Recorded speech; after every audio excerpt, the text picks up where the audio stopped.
Everyone, how are you doing? I'm Lakan sir. I welcome you to my channel Unique Academy Bawai. दोस्तों आज हम पढ़ेंगे past perfect tense. अगर आपने इससे पहले वाले टेंस नहीं पढ़े हैं तो YouTube खोलिए और सर्च कीजिए यूनिक एकेडमी बावई। प्लेलिस्ट में जाइए और वहाँ पर एक एक करके वीडियो आराम से देखिए, आपको बहुत ही आसानी से सारे वीडियो समझ में आ जाएंगे। अगर आप इस चैनल पर नए हैं तो चैनल को सब्सक्राइब ज़रूर कर लें और साथ में बेल आइकन प्रेस कर दें ताकि हर एक आने वाले वीडियो की जानकारी आपको समय पे मिलती रहे। तो आइए हम आज के वीडियो की शुरुआत करते हैं।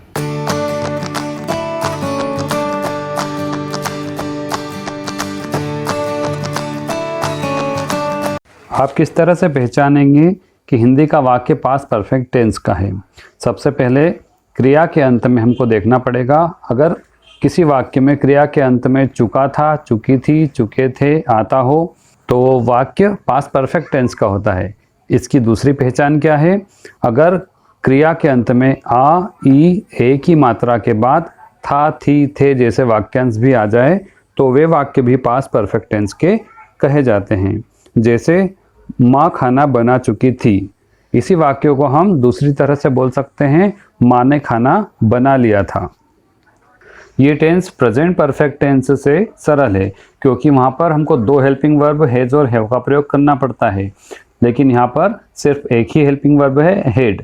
इसके अफर्मेटिव सेंटेंस बनाने के लिए जो स्ट्रक्चर है वह है subject plus had plus V3 plus object. मतलब यहाँ पर भी हमको वर्ब की थर्ड फॉर्म का यूज़ करना पड़ेगा। उदाहरण देखें, पिताजी ने पिछले वर्ष एक घर बनाया था। इस वाक्य में सब्जेक्ट है फादर, उसके बाद हेड और वर्ब की थर्ड फॉर्म है बिल्ट। बिल्ड फर्स्ट फॉर्म है और जिसका थर्ड फॉर्म बिल्ट होता है। ऑब्जेक्ट है हाउस। तो वाक्य इस तरह से बना, father had built a house last year. दूसरा वाक्य है उसने पिछले मैच में एक शतक बनाया था। इस वाक्य में सब्जेक्ट है ही, इसके बाद हेड का प्रयोग किया जाएगा। वर्ब स्कोर की थर्ड फॉर्म है स्कोर्ड। ऑब्जेक्ट है शतक जिसे हम सेंचुरी कहते हैं और बाकी जो बचा उसे हम अदर वर्ड्स में काउंट करेंगे, इसलिए वाक्य इस तरह से बनेगा ही had scored a century in the last match.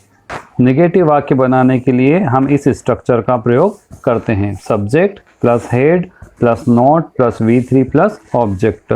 उदाहरण के माध्यम से देखें, बच्चों ने खाना नहीं खाया था। The children had not eaten food. Pintu ने कभी चिड़ियाघर नहीं देखा था। Pintu had never seen a जू।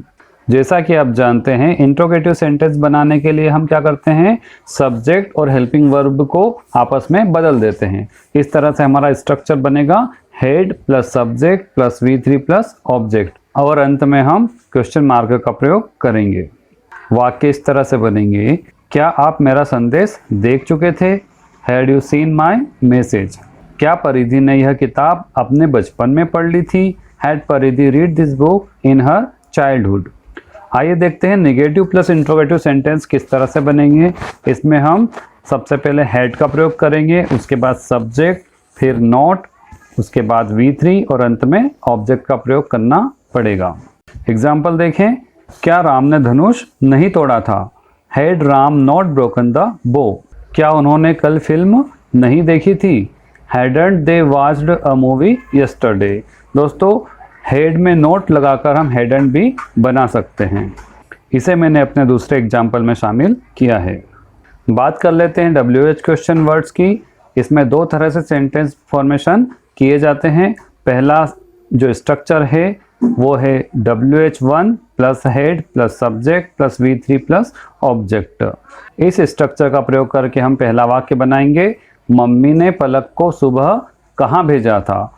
Where had mother sent Palak in the morning. अगर WH क्वेश्चन वर्ड का कोई वाक्य नेगेटिव हुआ तो हम ठीक वर्ब के पहले नोट का प्रयोग भी कर सकते हैं और स्ट्रक्चर इस तरह से हो जाता है WH1 plus had plus subject plus note plus V3 plus object.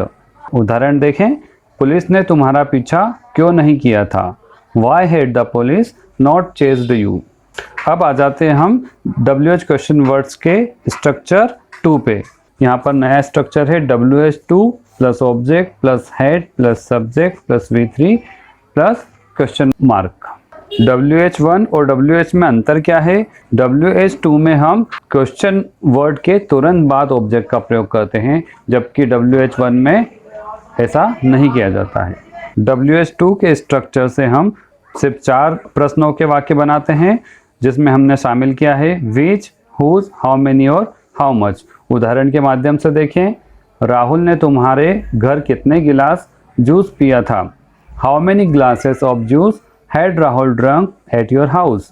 दूसरा स्ट्रक्चर जिसमें हमने नोट को भी शामिल कर लिया है वो इस तरह से है WH2 plus object plus had plus subject plus note plus V3। इसका एक वाक्य हम देख लेते हैं। आपने कल कौन सा धारावाहिक नहीं देखा था? Which serial had you not watched yesterday?